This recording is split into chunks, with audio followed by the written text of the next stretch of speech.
Good afternoon, everyone. Thank you for joining us at this Zoom webinar, one of the many that the University of Aruba has been organizing for the past few weeks. My name is Deborah Alexander, and I'm the coordinator for the Center for Lifelong Learning, which is also the department which is hosting this seminar here at the University of Aruba. So before we continue, I would just like to, and I keep on repeating this, so sorry for those who've heard me say it many times already. We are now using the Zoom webinar feature, and if you're not known with it, you will think that you're the only one looking at this presentation, but that's not the case. There are at the moment 16 other persons looking in with you, and they will continue to increase throughout the evening, so don't think that you're alone. I'm here with 3 of us alone. Therefore, I would like to suggest that you use the general chat box for your remarks. Just send a note that we know that you're here logging in with us, and use the Q&A button specifically for your questions during the presentation, or even at the end. And these will be answered at the end of the presentation by both these gentlemen. Feel free to ask those questions in the language that is, most comfortable to you, and we will read it in that language. So don't feel forced to translate or anything else. I've kept on saying it, and I think everyone has experienced it. The internet has been unstable for the past weeks, even though it has increased and it's getting better. But anything can happen with technology, and therefore I ask you to have patience with us and with the technology. And should there be anything, then just click the link and rejoin, or wait till it automatically reboots. Last but not least, I would like to ask you at the end of this presentation, when you close your browser, there will be a pop-up requesting you to fill out our evaluation. Please do so and provide us with your honest feedback so that we can improve our presentations and services to you in the near future. So today's topic is investment opportunities during the time of crisis, the impact of COVID-19 on your money. And today is Thursday, June 11th. I'm stuck in my Tuesday. And the Center for Lifelong Learning is organizing this presentation together with, as you read, the Aruba Investment Study Club here from the University of Aruba. So who are our presenters for today? There are 2 gentlemen before you, and the first one is Paul Vandormael. He's a part-time lecturer here at the University of Aruba and has been with us for more than 20 years. And his specialty is in the field of strategy, finance, and accountancy. His full-time job is being managing partner corporate finance and audit at CATC, HCC. And next to that, he also is a coordinator of the AA accountancy course here at the University of Aruba. And last but not least, he's the president of the Investment Study Club, University of Aruba, for more than 12 years. So he has been quite busy for some years with us. Our second presenter for this afternoon is Jorrit Von Spandonk, also a lecturer here at the University, Faculty of Finance, Accounting, and Marketing. He's an expert in many things, but as you can read, in financial markets, business valuation, portfolio management, small and micro cap investing, corporate finance, and value investing. He delivers monthly publications for practitioners and practitioner journals, which provide investment advice on a wide range of listed securities. He previously worked at SNS Asset Management and for Mace Pearson. So I would like to give the word over to Paul Vandormael, who is our first presenter for today. Paul, here you are. Okay, Debbie, thank you very much. I'm going to share my screen for a minute. Yeah. So,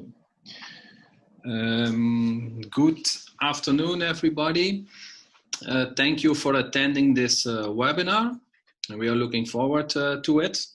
And Jorrit and me, we are going to present on investments during the COVID-19 crisis. My part 1, will take 15 minutes. If you have questions, you can ask them. I think it's best to ask them by chat. No? My part will be about an introduction on the Aruba Investment Study Club. The second is the impact of the COVID-19 crisis on the investments, on the investment climate in Aruba, and investment opportunity in Aruba in the COVID-19 period. I will start with an introduction to the Investment Study Club. We are a group of enthusiasts who want to create a podium to share knowledge about investing. Yes, that's what we want to do. And we want to share knowledge on investing by doing it, by investing on the stock exchange, and by inviting lecturers on topics related to investing. The investing can be on the stock exchange, but also locally, local investments. We have 15 members at the moment, and the total shares in our fund is 78 shares. The fund is invested on the New York Stock Exchange. Every share has a value of around 1,000 florins, depending on the current value of our portfolio. So it depends. It changes day by day. No, we meet every first Tuesday of every month at the University of Aruba. So the next meeting will be on July the 8th at the University of Aruba at 8 o'clock in the evening, room 2. We trade on the New York Stock Exchange, and our platform is First Trades. And we are in the besides trading in shares on the stock exchange, we are in the process of establishing a VBA to invest in the local economy. And we started with investing in solar panels. So we have a business plan, and we offer lease contracts for solar panels. Okay, our investment on the New York Stock Exchange. As you can see, this is our portfolio. As you can see, 1/8 of our portfolio is in cash. It's good to have cash at hand during times of crisis, because a lot of opportunities can show up. This is the chart of yesterday. Yesterday was a negative day on the stock exchange, but today it's even worse. No, today it's even terrible. I see right now that the Dow Jones went down by 6%. So today is a very negative day on the stock exchange. As you can see, we invested in, among others, for instance, Royal Dutch Shell. We have part of our investment is in Shell. That's a dividend fund. We have a huge part in Diageo. Diageo is a company that trades in strong drinks, and we have noticed that when a crisis hits, Diageo is doing excellent. Thus, the harder the crisis hits, the better the Diageo performs, and you also can see it today and yesterday. Then Alibaba, we have a position in Alibaba. We have a position in CNI, that's the Canadian Railway company. Then we have a position in General Electric. EEFT, that's an ETF in software for banks. Yesterday it went down, but in general we have an excellent return on investment in this ETF. We have shares in Berkshire Hathaway, in Amazon. USO is United States Oil. Varian is a medical company, and XLE is ETF in the biggest energy producing companies. Another interesting fund we are represented in is CGC. I don't see it on this overview. I will show you in the next slides.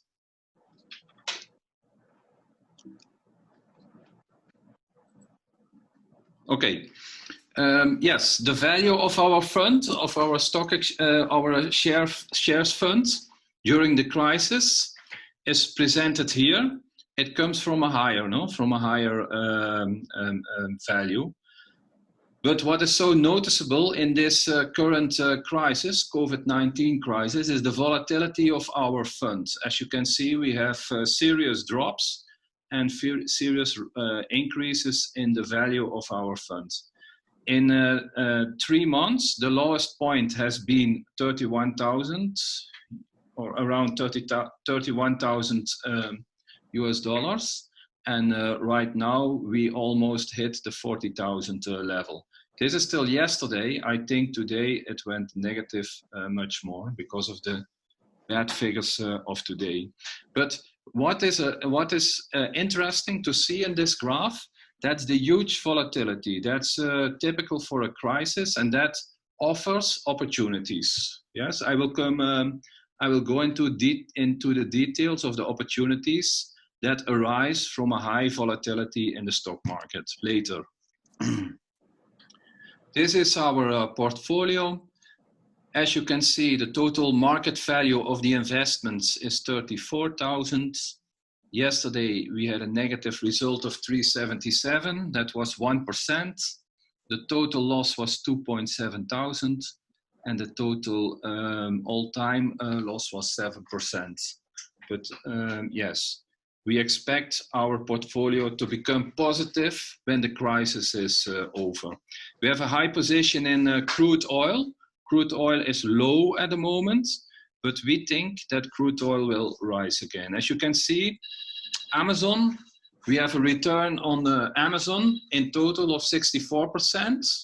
Alibaba, 46%, Berkshire Hathaway, 11%. It dropped considerably during this crisis. And this is an interesting fund. That's the Canadian fund. That's a Canadian fund with an activity in cannabis. But as you can see, it has a serious negative return on investments. Yeah. So maybe Aruba should learn lessons from this negative return on investments. Yes, as you can see, we have excellent funds. The ETF in the software for banks and hospitals has a return of 89%. Yeah, if you want to become a member of the investment club of the University of Aruba, I suggest you visit us on a meeting, on a monthly meeting on Tuesday. The next is on Tuesday, July the 7th at 8 o'clock in the evening in room 2. Everybody is welcome without any obligation. If you would be interested in investing via our club, the price is more or less 1,000 per share. The specifications, how to become a member, we can tell you during the monthly meeting. Okay, what is the impact of the COVID-19 crisis on the investment climate in Aruba? We had the figures from AHATA, the occupancy projection. And in the first column, you see the occupancy projection for the upcoming months. So the reality was that the occupancy was 0.0 in April and May. June is expected to be 5%, July 10%, August, September 10%, going up to 40%. So the average occupancy would be 31% compared to normal. We made a slide, we in our office, in our department, corporate finance department, made a slight correction to the AHATA figures. Because the AHATA figures are really based on the occupation in the hotel branch, and the tourism branch is broader. No? You have the Airbnb, you have the condominiums, you have the timeshare. So we think that that side of the tourism branch will pick up faster. So our projections for 2020 are a little bit more positive. But even then, we only come at 39% of normal.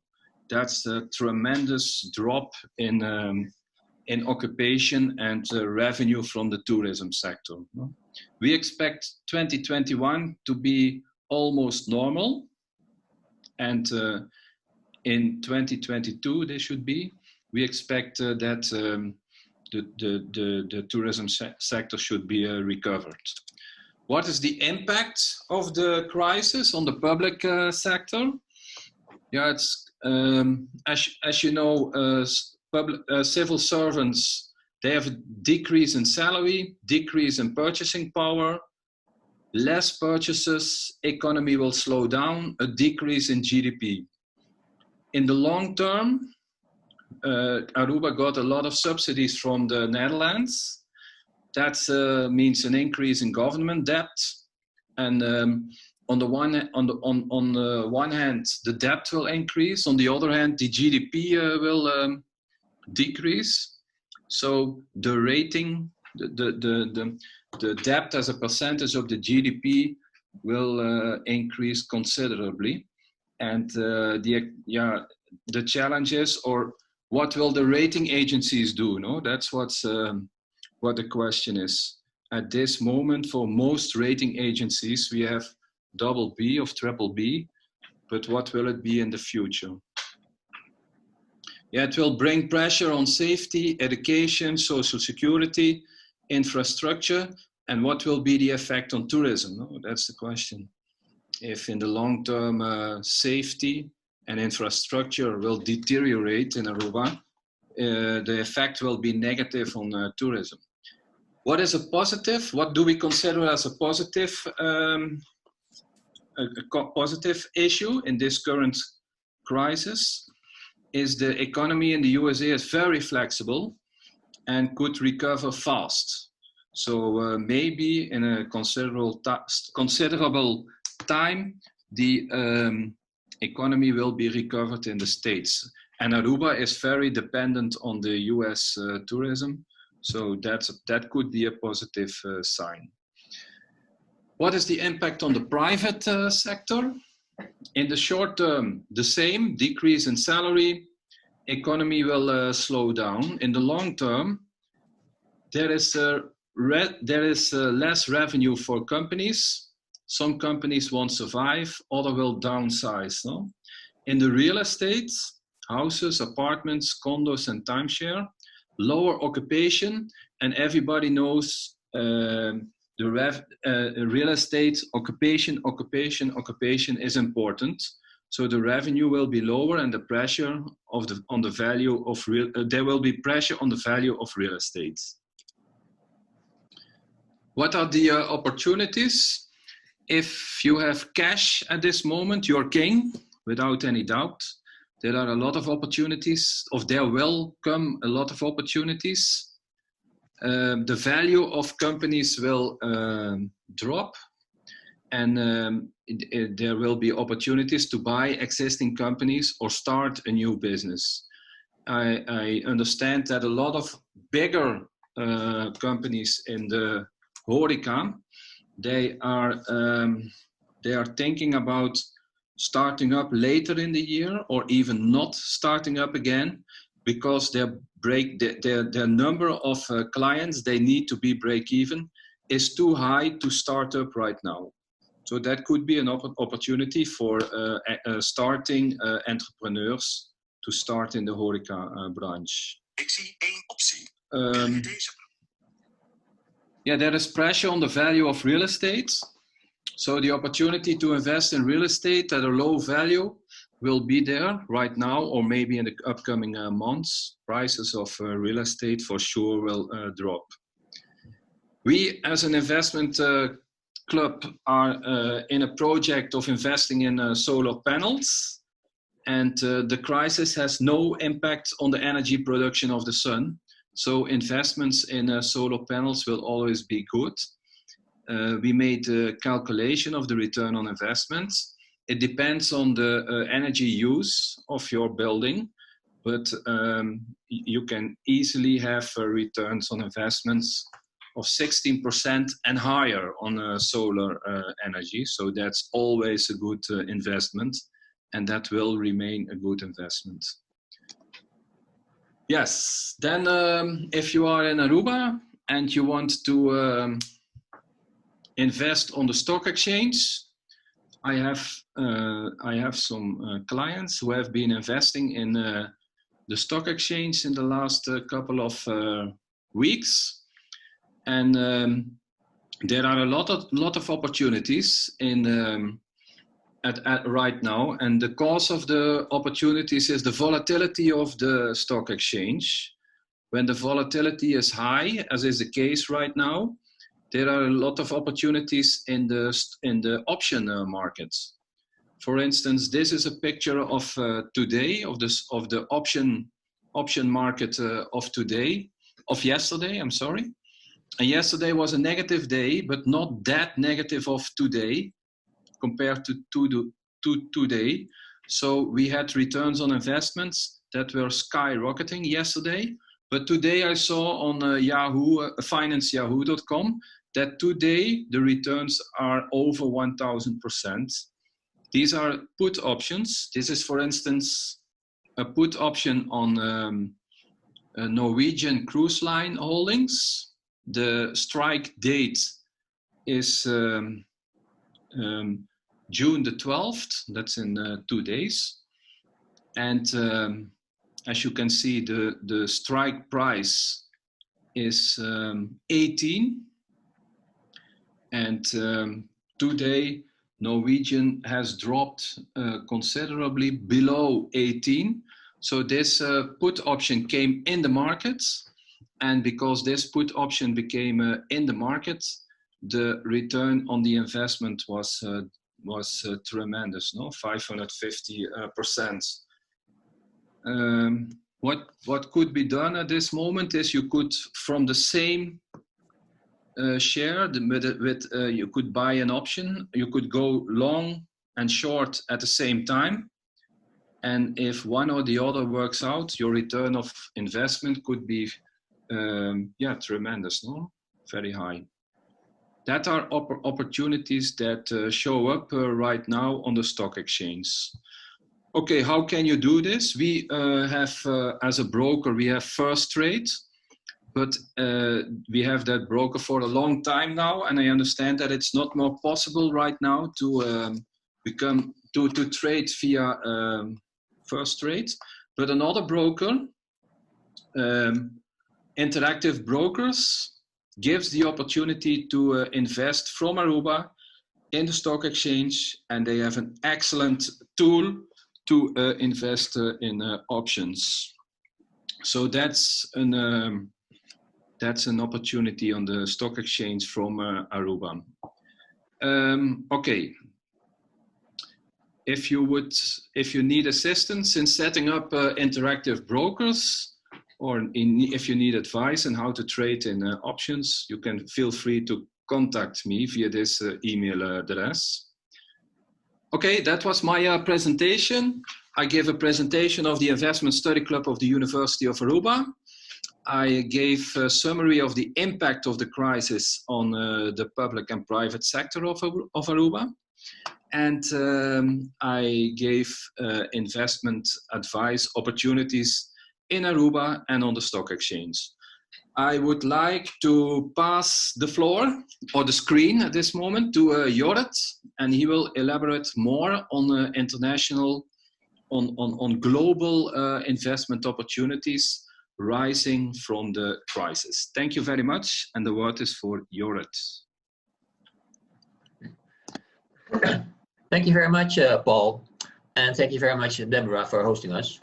Let me share my screen. Okay, so as Paul just mentioned, Paul elaborated on mostly on the local content. I will focus on the international and the global developments, and the developments in the global financial market.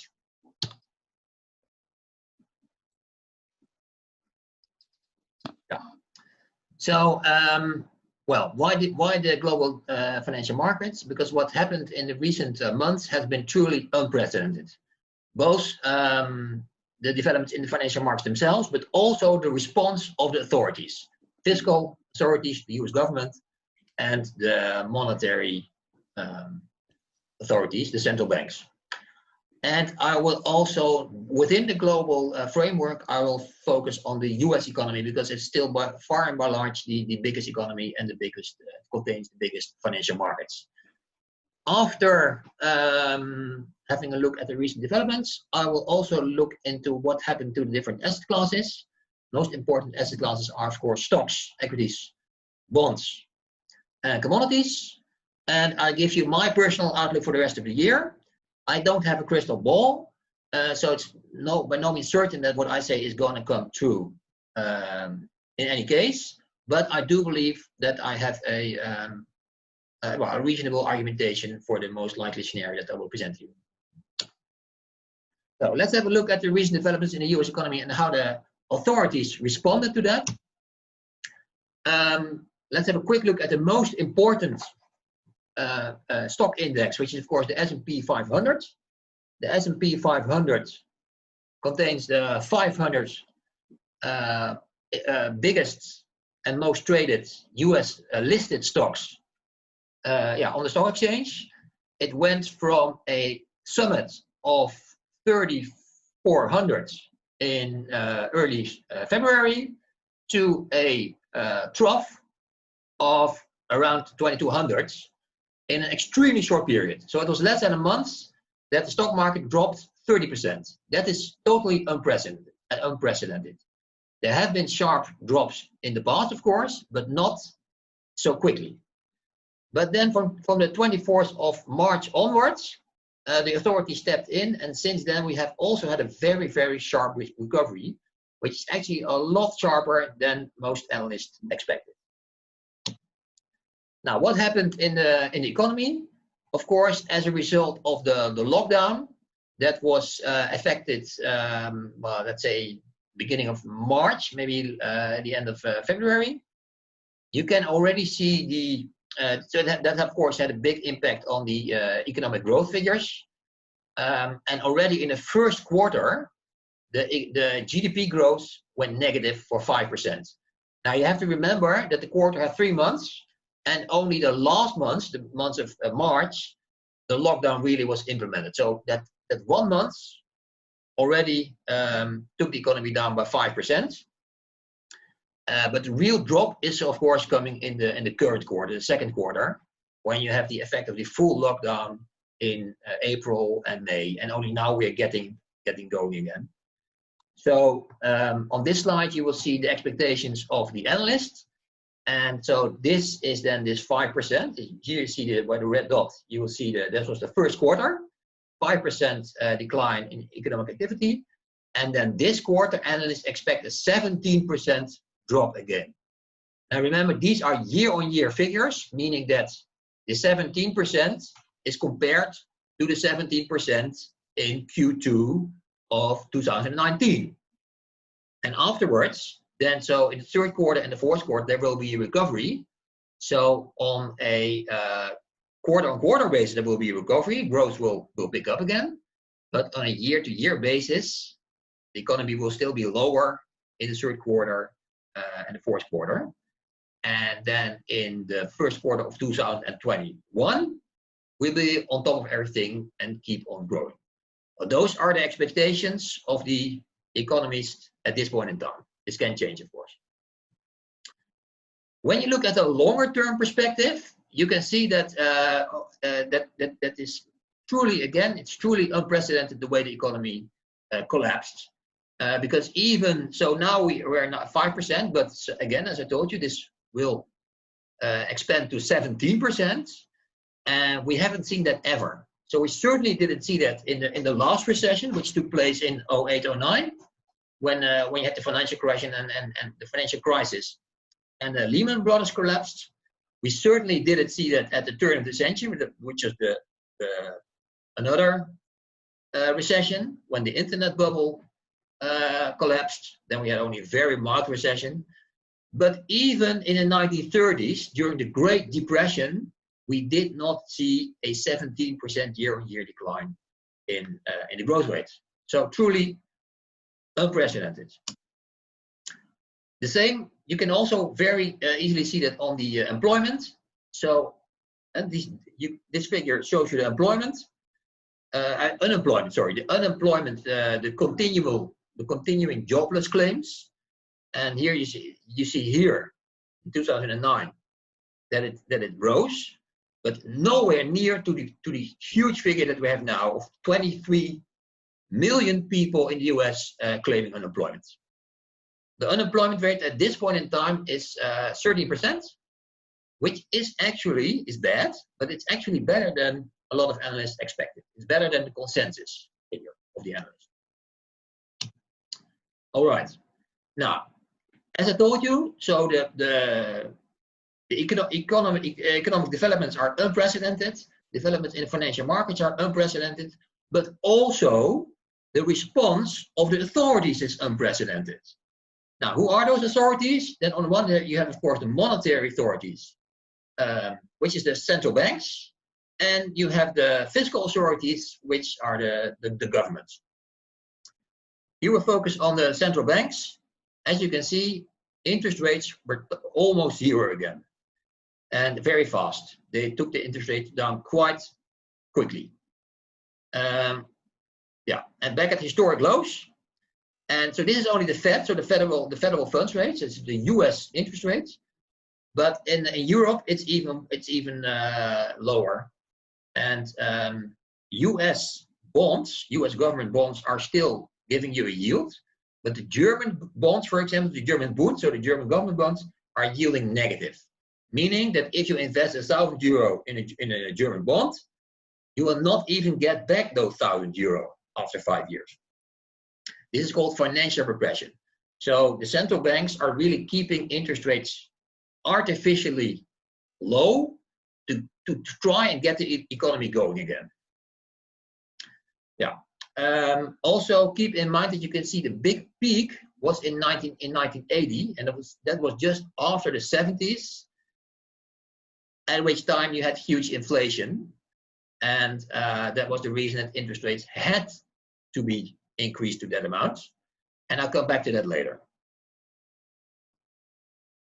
So the central banks are not only keeping interest rates artificially low, but another method that use to try to stimulate the economy is by creating new money, so-called printing of money, or it's called quantitative easing, printing money. Just they make new money out of thin air. The central bank can do that. Only a central bank can do that. And they use that to buy financial assets, and they're hoping that the idea is that when they buy bonds and then the equities go up, and then investors and entrepreneurs are willing to take more risk, and thus getting the economy going again. Yesterday, Jay Powell, who is the chairman of the Fed, gave some comments, and he said that he will keep purchasing new assets, so he keep making new money at an amount at a rate of 80 billion per month. He kept on doing that, and he's not even thinking to raise interest rates. So at the earliest, analysts think that in 2023 interest rates could begin to become normal again. So obviously the central banks are doing everything they can to support the market, and that's also the case with the central government. So the U.S. federal government is spending a whole lot of money in giving people money, people that would otherwise be unemployed, and also supporting small businesses so that not too many people are fired. The disadvantage of that is that the debt, the US federal debt, is exploding, and it's now even over 100%. And that does not even include yet the debt at the state level or at the municipality level. Now, to put it into perspective, it's a really a high figure, over 100%. But there are countries where it's even worse, and they're still doing fine. And one of those countries is Japan. So we should not get into a panic mode when debt to GDP goes over 100%. The point I want to make, when you look at the last recession, so 2008, 2009, authorities, both the fiscal and the monetary authorities, were quite late to respond. And now they are very quick to respond, very quick and ferocious. Now let's have a look at the asset classes. How did they respond? So stocks, bonds, and commodities. Well, bonds, I just showed you. The interest rates are approaching zero and are supposed to be left at zero for some time. In the commodity world, you see a big divergence between, on the one hand, the industrial commodities, and on the other hand, the precious metals. So industrial commodities are having a hard time, of course, because industrial activity is slowing down, obviously. So they are less in demand, and also the oil prices are declined. That's because transportation is of course declining. There's no airplane flying. People are driving less. There's no cruise lines cruising around, etc. So oil prices collapsed. But on the other hand, as I told you, the precious metals are doing very well, and that has to do with the fact that the central banks are printing all this money. Again, there's a lot of new money coming on the market, and and in those cases, then gold and silver. There's a hard assets. You cannot print gold and silver, and they will maintain value. So in a scenario like this, gold and silver are doing well and will keep on doing well. Then stocks. In the stock market, you see a very large divergence between, on the one hand, the big tech companies, and the Nasdaq is at an all-time high already. So they totally recovered. It's totally driven by the big tech companies like Microsoft, like Alphabet, which is the parent company of Google, like Facebook, like Amazon. That those companies are almost all at all-time highs, whereas the S&P is not yet at an all-time high. And when you look within the S&P, there are sectors that are still very much left behind still. For example, the financials are not doing well. There are opportunities in energy, small caps, still many small caps that are relatively cheap and attractive. So there's a big divergence between those two. And also you see an increasing volatility. So here you have the WTI, which is the most commonly traded US oil future. So US, it's actually oil from I think it's oil from the Gulf of Mexico. And what you can see, which is very striking, is that it actually went, so in February and March, it went sharp. It went down very sharp. And even at some point in time, it was negative. Meaning that if you would have money and you would buy those oil, you would get money to buy it. In the meantime, so there was a deep trough, but oil prices have recovered. And they have actually recovered quite ferociously. And I'm not sure that it's all supported by real underlying economic activity. So maybe there is also some speculation going on there, and we could see a drawback. Now, gold. This is the gold price. Gold price had its all-time high in 2011.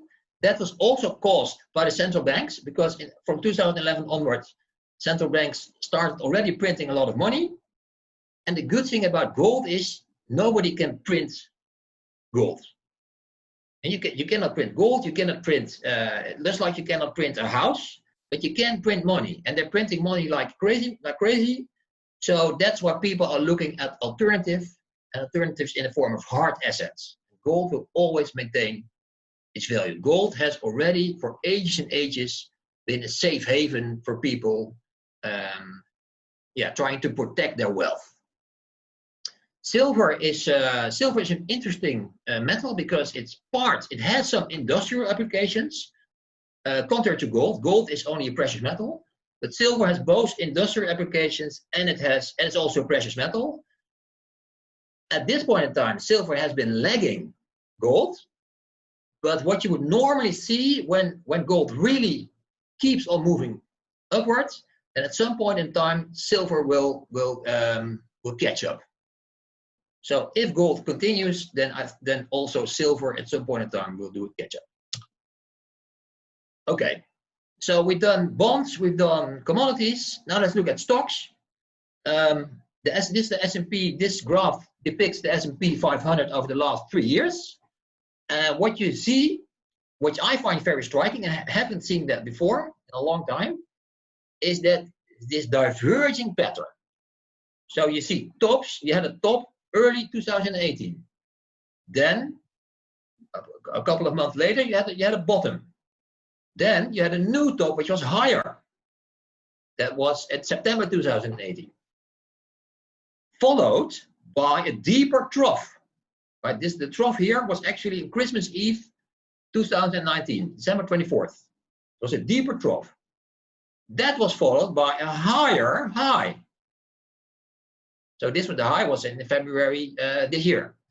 And then you had the deeper trough even in 24th of March. So if this pattern would continue, then we will have a higher high again. But anyhow, this pattern is highly unusual. Normally you have higher highs followed by higher lows, then the market is trending upwards, or you have lower highs followed by lower lows, and you have a downward trending market. But this is going, well, it's like a horn, it's horn shaped, it's going all directions. So certainly it's an indication of increased volatility in the markets, which Paul also alluded to.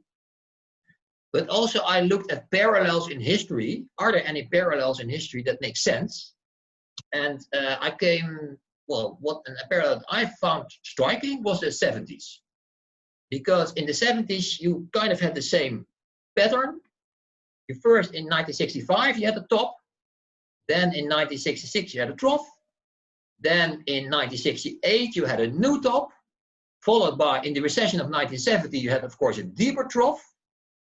Then the economy recovered. You had a higher high again. And then you had the big recession of 1974, which was caused by the war in the Middle East and the first oil crisis. And then you had a deep recession, and the stock market almost halved. So now, and what are other? So I looked at other similarities between that period and now. And you had back then you had very good, very high volatility, and at some point in time you also got inflation. So what happened back then? Of course, after the Second World War, the economy had to be built up. People were very frugal, didn't earn much, but at some point in time, the workers, they deserved. They said we deserve a little, and also back then at some point in time the labor market was very tight, so you could afford some raises in wages, which happened then. So that gave some wage pressure. On the same time, you had the Vietnam War, you had the Great Society, supposedly Great Society, and the lunar expeditions, the moon landings, which cost a lot of money to the government. So the government had to spend a whole lot of money, like now, and they couldn't do that. And then the central bank helped them. But the problem was that back then, so after the Second World War, you had the so-called Bretton Woods systems, which meant that everybody could exchange their dollars at the central bank for gold. But that was abolished in 1971 by Nixon because he needed the central bank to support his policies. And you also had so you had wage pressure, and you also had pricing pressure, input price pressure from the oil crisis. It was an oil boycott. So you had wage pressure, monetary expansion, and commodity pricing pressure, and that led in 1970 to runaway inflation. When you look at the 1970s, on par, bonds were a disaster. Bonds had a dismal returns in the 1970s. Stocks were very volatile, and on par did nothing. So when you would have bought the S&P in 1965, you would at around 1,000. You would still be at around 1,000 in 1982. But you did get the dividends, and so after all, in those 15 years, you would have 200%, which is an annual return of almost 7%, which is almost exclusively out of dividends. But because of the inflation in real terms, in purchasing power, your return was absolutely zero. Yeah, and then I come back to the federal funds rate. What had to happen back then, when you had that runaway inflation in the late 70s, then you had a new chairman of the central bank, and he of course stopped all this money printing, and he also jacked up interest rates to 21%, and that broke the inflationary spiral, and of course the economy went in a big recession, but the inflation was broken, and from that moment onward you had 40 years of declining interest rates till now, where we're at zero. But I'm not sure how long we can hold on to this. At some point in time, interest rates will have to be normal. And if we get inflation again, like in the 70s, which is possible because there's a lot of money being created, so it's possible, then interest rates will definitely have to be raised at some point in time. Now, this is a famous quote, of course, from a very famous man. History does not repeat itself, but it does rhyme. I put it in there because, hey, there's a parallel between what we see now and what we saw in the 70s. I'm not saying we get exactly the same scenario, but there are elements that make me see parallels. And this is, of course, by Mark Twain. So what do I see going forward? You see a strong divergence between the financial market, especially the equity markets, and the real economy. The equity markets are very optimistic at this point in time, whereas in the real economy, it's, the recovery is set in motion, but it's not going at, it's still going quite slow. There's also a divergence between the bond market and the equity market. The equity market is again very positive, but the bond market is obviously showing signs of some caution. The reason that the equity markets are so positive is, I think, twofold. First of all, of course, the big boost of liquidity by the central banks. All this new money that's being created is, for a large part, going into equities. And the other reason is that what you see now happening is that it's mostly the individual investors that are buying the dip. They think this is a good time to buy stocks because it's lower than in February, and they think now is the time to get in. But on the other hand, you see the smart money, the hedge funds and the Warren Buffetts of the world and family offices, they are leaving the party. They think this is not yet over.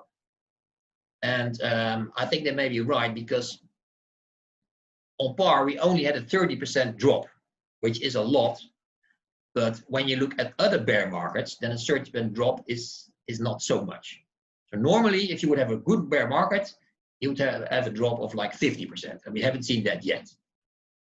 So what I think is volatility is likely to stay, and we have to keep in mind that in November, there will be presidential elections in the US, and of course, Trump and the US government has every incentive to keep the economy going, to get the economy going as quickly as possible, and certainly to keep the equity prices high, to keep stocks high. So how do you play this market? I think at this point in time, it's best to go with the flow. The flow is up, and the government wants, obviously Trump wants the stock market to move up. He has the backing of the government. He has the backing of the central bank. So most likely, the stock market will move up for a while. I'm not sure whether they can stretch that actually to November. Who knows? But maybe they can, so that he can get reelected. But I think it's very important to become increasingly mindful of the risk. Because I think that the higher the stock market goes, also when at some point in time it will roll over, then also the higher it goes, the deeper the decline will be. So keep a good lookout for your risk management. Very important, use the volatility to your advantage. So there will be opportunities in the coming years, use those opportunities. Now, it's not the time to play big. Now you have to be small, you have to be frugal, you have to be nimble. As Paul already alluded to, it's not at all bad to keep a big portion of your portfolio in cash, but at some point in time, opportunities will arise, certainly when the stock market declines, let's say 50%, which is normal in bear market, then you would have an S&P like, you know, at around 2000 or maybe even below that. That is the moment to bet big, not now. Yeah, so where do I see opportunities now? I certainly would not chase those large cap stocks, those large cap tech stocks. I would say out of Amazon, I would say out of Facebook, Microsoft, etc. They have their run, let them go. There are better opportunities in small and mid caps, which have been left behind. I'm sure at some point in time there will be once in a lifetime opportunities in energy, in oil, because it's oil and gas is definitely to stay here in the long run. And small and mid caps and financials. Yeah, I don't think that now is the time to get big in financials because, you know, we're at the beginning of this crisis. But I'm pretty much sure that at some point in time there will also be once in a lifetime opportunities, financial, which have been left behind quite severely. Yeah, also think about some hedge against inflation by taking gold and silver. Remember, nobody can print gold. They can print money, but they cannot print gold.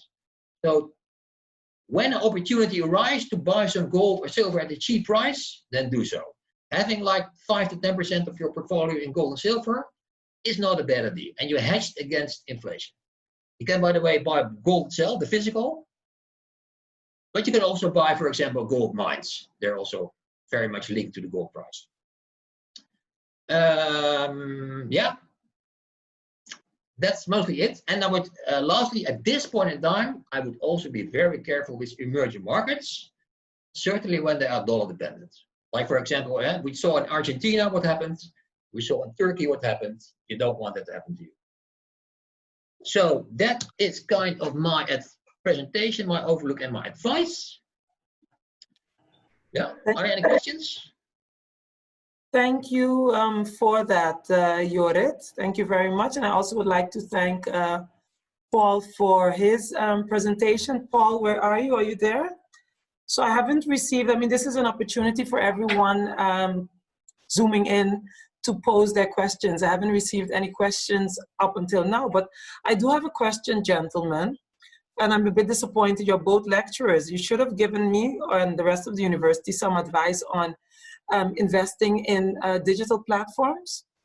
Can you give any advice on that? And digital educational platforms. I mean, we're using Zoom and there are many others, but any advice, any tips? Jorrit. Yeah, well, digital platforms, digital educational platforms, like for example Zoom. At this point in time, I would be careful with investing in those platforms because, you know, they have their run. They are up like 200-300% already, and at this point in time, I would not chase that. But when they roll over at some point in time, it's definitely a trend to stay with us. So to keep track of them is a good idea. Maybe I can elaborate a little bit on another digital platform, which is of course catching a lot of attention, and that is the cryptocurrencies. Oh yeah. So for example, Bitcoin, of course. Again, the big theme of this day and age is that central banks are printing money, and so you need something at some point in time. If this continues, and this is likely to continue, because yesterday Jay Powell said he's going to continue to print $80 billion per month. At some point in time, that's going to affect the value of money, the value of your currency. And then digital currencies like Bitcoin can be a good asset because digital currencies cannot be printed. Okay. So it's same as for gold. You cannot, the government cannot print digital currencies. So maybe it's a good alternative. No, don't do it too big. Don't do it too big. Thank you, Jorrit. Do you guys have any questions for each other? Seeing that we're now getting our question. Do you all give regular advice on investment, and which outlets do you use for the information? So do you all give regular advice on investment, and which outlets do you use for the information? Paul, let's start with you. I advise clients professionally, and the outlet we use for that is Interactive Brokers. That's the platform we use. That's an excellent platform with a lot of information and a lot of excellent information, and you can sign on to Interactive Brokers from Aruba, and the trade fees are very, very low, and you have a lot of possibilities to go into shares, bonds, commodities, but also derivatives. So yes, that's the platform we use. And I give some general advice to the clients on how to go ahead with the investments via Interactive Brokers. But the risk is for them, no? Okay. Yeah. Jorrit, anything to say? Yeah, I write articles. Yeah. And everybody who's interested can ask me for that. Yeah. Paul, I was a bit just curious. You mentioned somewhere that the cannabis wasn't doing too well. Investing in cannabis wasn't doing too well. Yes. I was a bit surprised about that. Yes, me too. Yeah, we too. We have the CGC ticker. That's I'm going to look it up here for a minute. CGC. There's the Canopy Growth Corporation. It's a Canadian share, and it drops on a continuous base. I understand that they have quite some problems with jurisdiction in Canada. So that's one of the reasons why this fund didn't take up. It's the biggest, no? It has a market capitalization of 5 billion. So it's a huge company, but the downward trend is continuous. Okay. I saw that we got a question. On Aruba, will a central bank digital currency bring value for the economy? Who would like to answer that?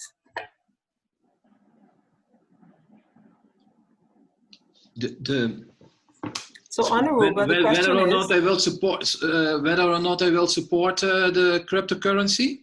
So it says, on Aruba, will a central bank digital currency bring value to the economy? Yes, that would be excellent. If the central bank would allow cryptocurrency as a legal method for paying, that would be excellent for Aruba. And that would create a lot of opportunities.